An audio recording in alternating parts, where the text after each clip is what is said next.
you. We are ready for chapter 6 of the book of Proverbs. We've spent the last several weeks going through ancient wisdom for modern times.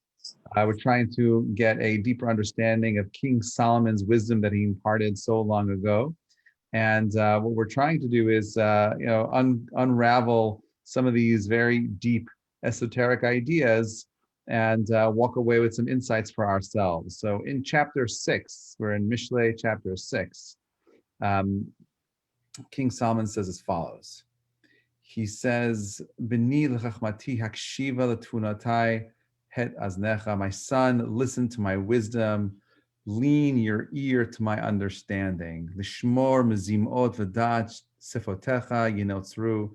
To watch your thoughts and lips shall, when you watch your thoughts and your lips, that will guard knowledge. Ki nofet tfuna sifte zara v'chalka mishemen chika.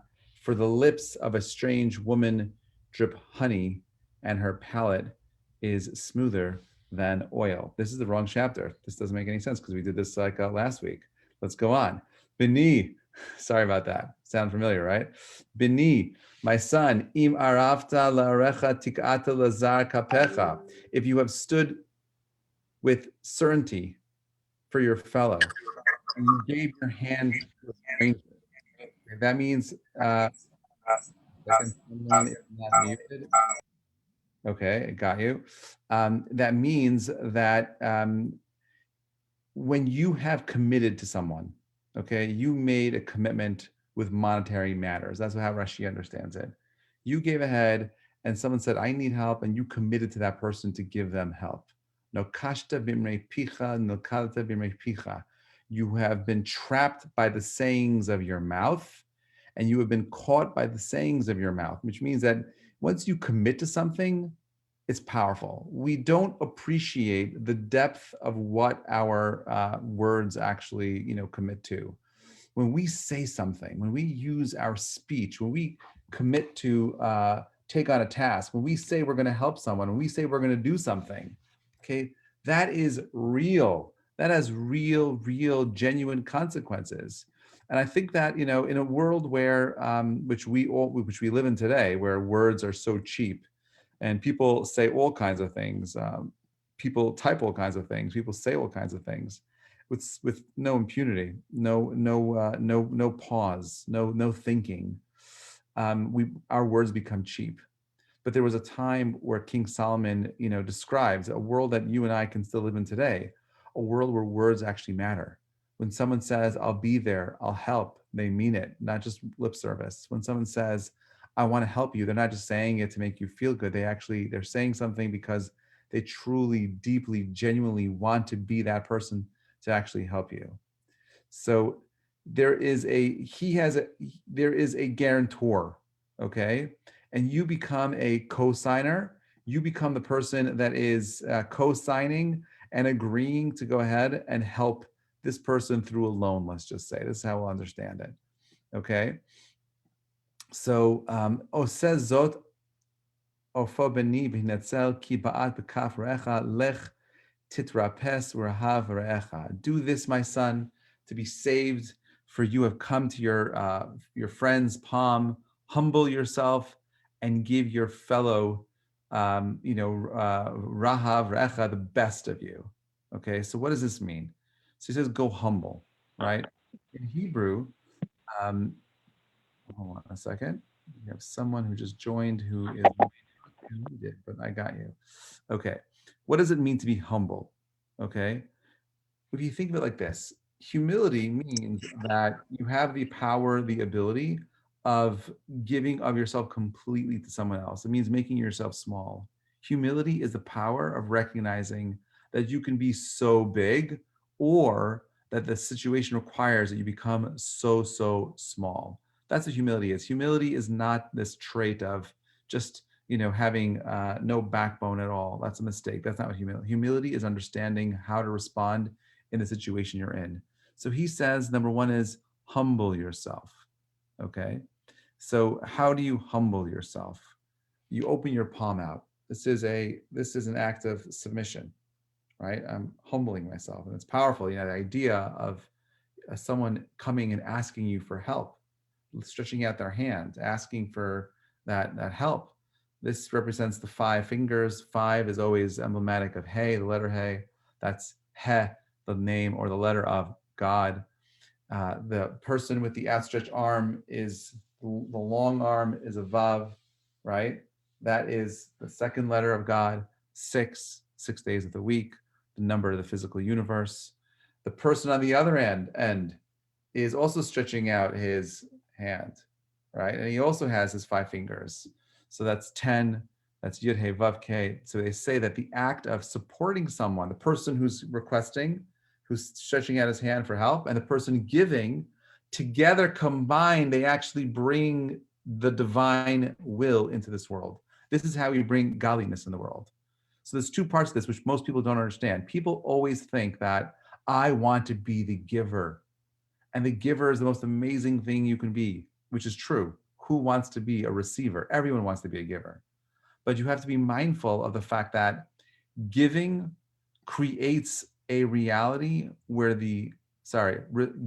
requesting, okay, creates the reality where the provider can become the provider. Or in other words, my needs, me asking you for help, creates opportunity for the people around me to become givers. And in that place where I could find the courage to ask for the help, and you could find the strength within you to come and help me, that union is what creates godliness in this world. That union is how you bring God into this world. And that's what we are. That's what we want. We want to bring God into this world. So how do we do this?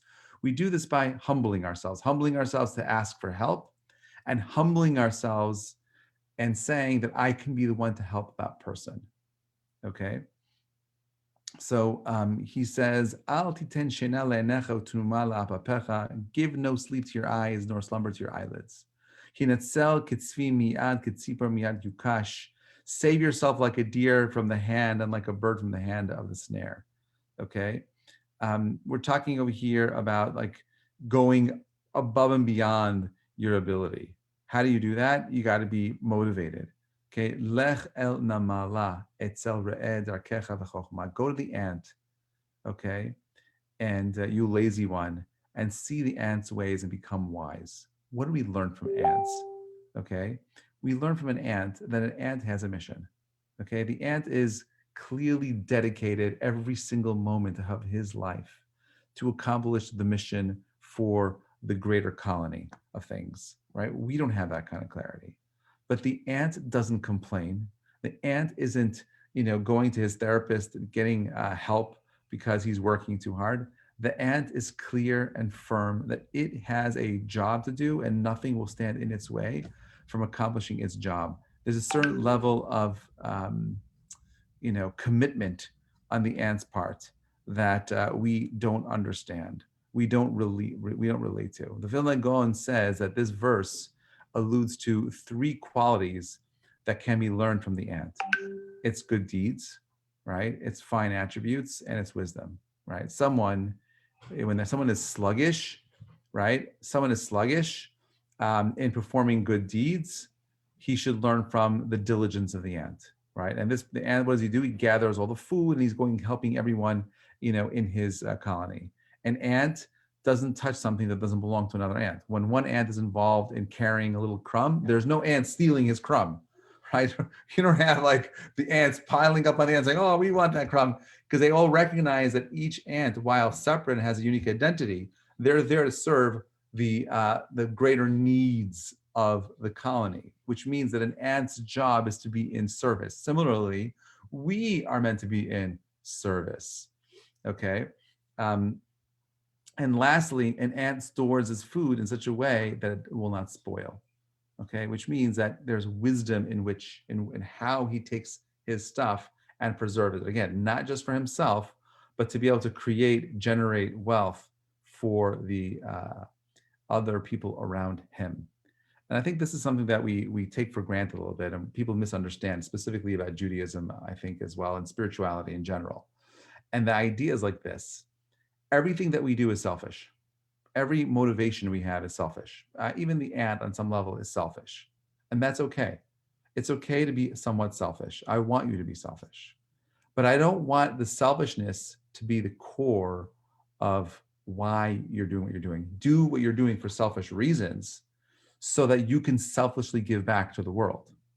Do you understand? Do you understand that difference? It's not just taking for the sake of taking so you can ingratiate yourself. It's taking for the act of taking for yourself so I can go ahead and give back for someone else. And I tell this to my students all the time, go and make a lot of money. Okay. I don't make lots of money, but not just so you could buy yourself fancy clothing and go on fancy vacations.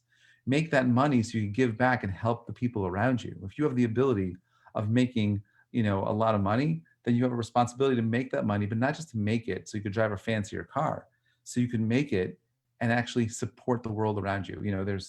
There's a lot of conversation in this country right now about what's the government role in helping society. And from a Jewish perspective, yeah, the government does play a role in helping society. But the ideal response should not be from the government. The ideal response should be from humanity, that we create an environment where we, like the ant, recognizes that we have responsibility to the people around us, not hoodlums walking in the street and stealing from each other when you see some guy carrying his crumb. Recognizing that man's crumb somehow benefits the greater whole of the world. But if each of us are just selfish for the sake of being selfish, we create a destructive society. Now, whatever an ant does instinctively, right? Man, where God gave him intelligence, should use his mind to discern what is the proper way of life. These things are not instinctive to us. And therefore, the verse says, the Chacham, grow wise. The verse doesn't say that a man should imitate the ant, but that he should observe it and act wisely. I don't want you to become an ant.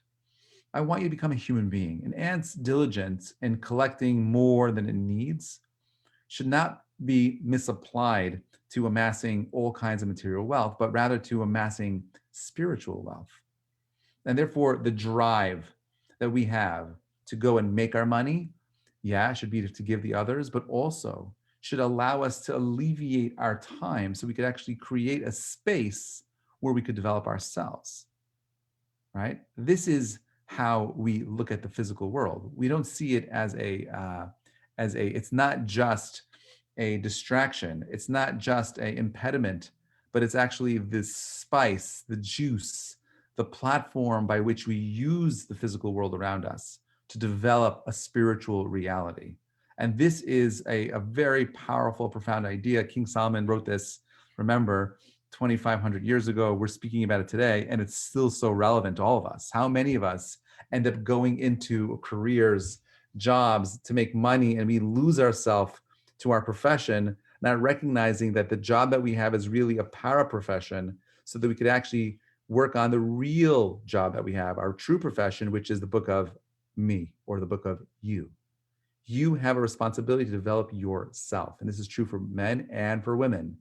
I was speaking a couple of weeks ago to a group of women in Kensington, and they said that I never heard anyone say that, Jewish women have to develop themselves spiritually. I'm like, yeah, it says it everywhere.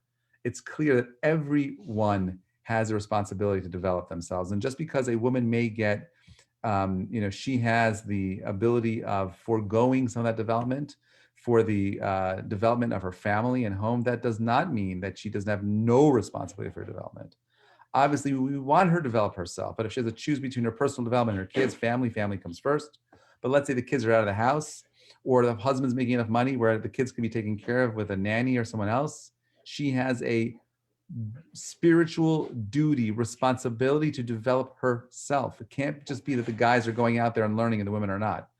Every man, woman, and child in Judaism has a chiyuv, a responsibility, an obligation to go out and develop themselves. And I think that this is something that is all too often, neglected within our communities.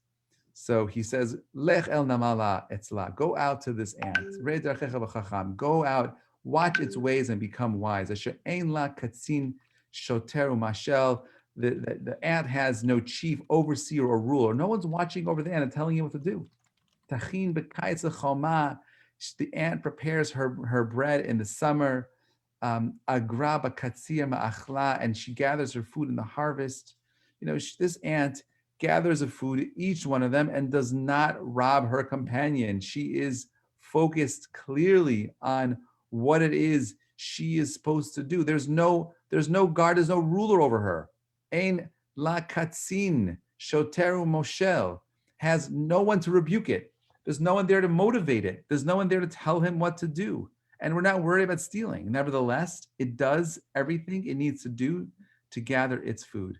Okay, it doesn't steal. If an ant acts this way without the benefit of a teacher or a supervisor, how much more is demanded of us, which has teachers, judges, and overseers? She prepares her food in the summer. An ant prepares and gathers its own food and does not steal from another ant. Think about that. What kind of society do ants live in? We take it for granted. We just walk around the streets not even realizing what we could be stepping on, right?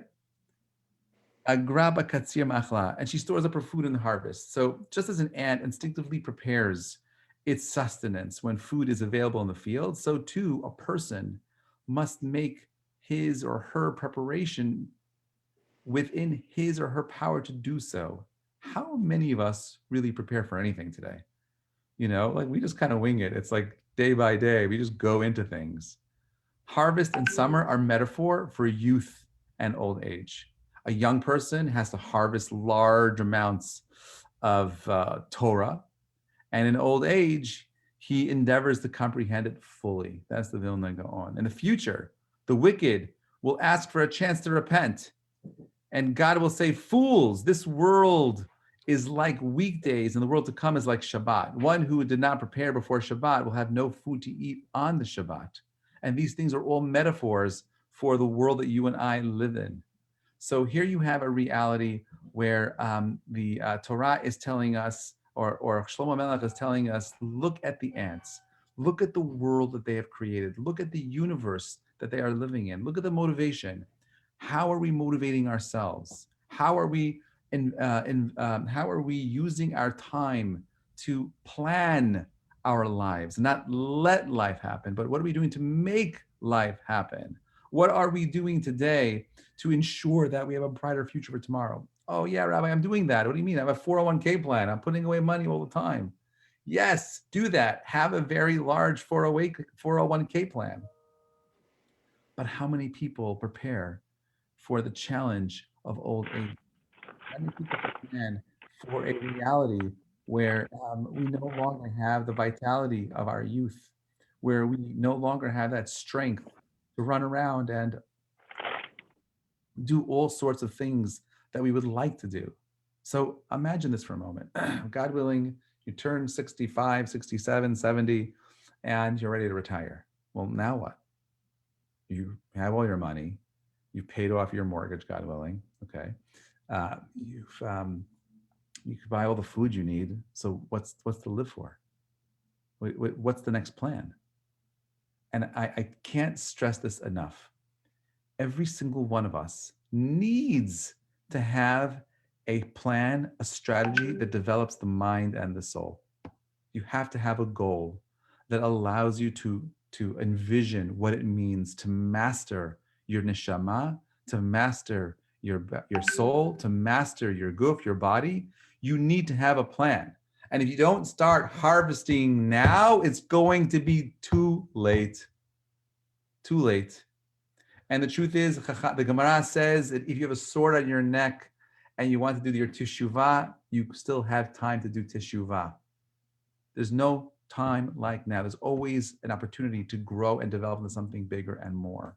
The question really is, how are you envisioning yourself? How are you relating to yourself? Are you relating to yourself as the human being that has all the answers?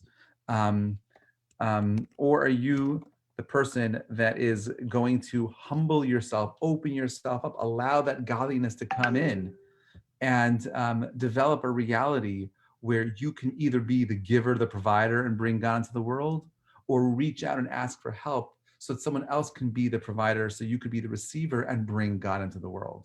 Because what humanity doesn't fully appreciate is that we need each other. We need each other. We can't build a future without one another. This is just the world that we live in. And instead of seeing ourselves as separate, we look at people as, human beings, as races, cultures, religion. But in reality, we're just all created in the image of God, right? We all have a divine spirit. We all have a unique mission. We're different. We have a different way of expressing it. We have a different way of communicating it. We have different accents. We have different ways of seeing the world. But in reality, we're all ants. And what we struggle with is the recognition that even though this person may look and sound a little different, we're all really one. King Solomon is telling us to wake up, look at the ant, how does he say it over here? I love the way he says it.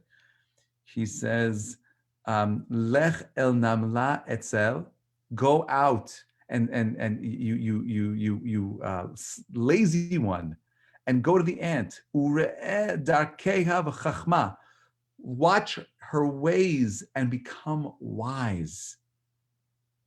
God gave us the answers to all the problems on planet Earth. The question is, are we opening up our eyes wide enough to seek out the answers? God willing, next week we'll pick up with verse number 9, and we'll go through how we overcome laziness. Wishing you all a Shavua Tov.